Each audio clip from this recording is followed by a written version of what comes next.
Hello and welcome to ThePrint Headlines. I am Samah Qundeel and let's see the biggest headlines for today. The United States and Iran have agreed to a conditional 2-week ceasefire brokered by Pakistan, potentially pausing a 40-day war that has killed thousands and disrupted global oil flows. Donald Trump will host NATO chief Mark Rutte at the White House. The meeting comes at a time when the war in Iran has pushed US ties with the alliance partners to a breaking point. Ships have begun to transit through the Strait of Hormuz, with the first vessels crossing after weeks of disruption caused by the conflict.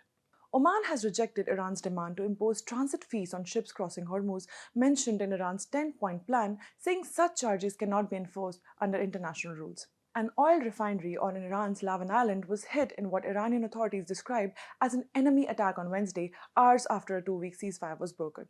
Kuwait, UAE, Bahrain, Qatar say they are under attack by Iranian drones missiles targeting major infrastructure despite ceasefire announcement.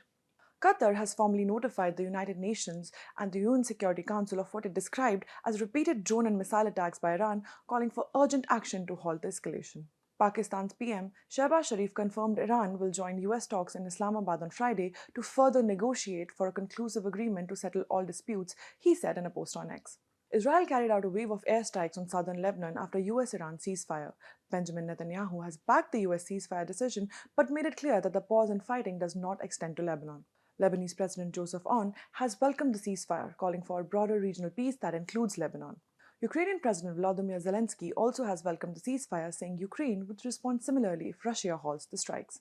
Greece has announced a ban on social media access for children under 15 starting 2027, citing rising mental health concerns and joining countries who have taken this initiative like Australia, Malaysia, among others. Congress Chief Mallikarjun Kharge has expressed regret over his illiterate Gujarat remark, saying it was misinterpreted. TMC MP Derek O'Brien alleged that Chief Election Commissioner Gyanish Kumar told the Trinamool Congress delegation to get lost during a meeting on the upcoming West Bengal polls. Sources in the Election Commission have denied this, saying O'Brien shouted at the Chief Election Commissioner and asked him not to speak. The Election Commission of India has issued a strong warning ahead of West Bengal polls, warning to ensure violence-free elections. Madhya Pradesh has begun the process to implement a uniform civil code by year-end, following similar moves by Uttarakhand and Gujarat. The Indian Embassy in Tehran has issued a fresh advisory urging Indian nationals to leave Iran despite the ceasefire announcement.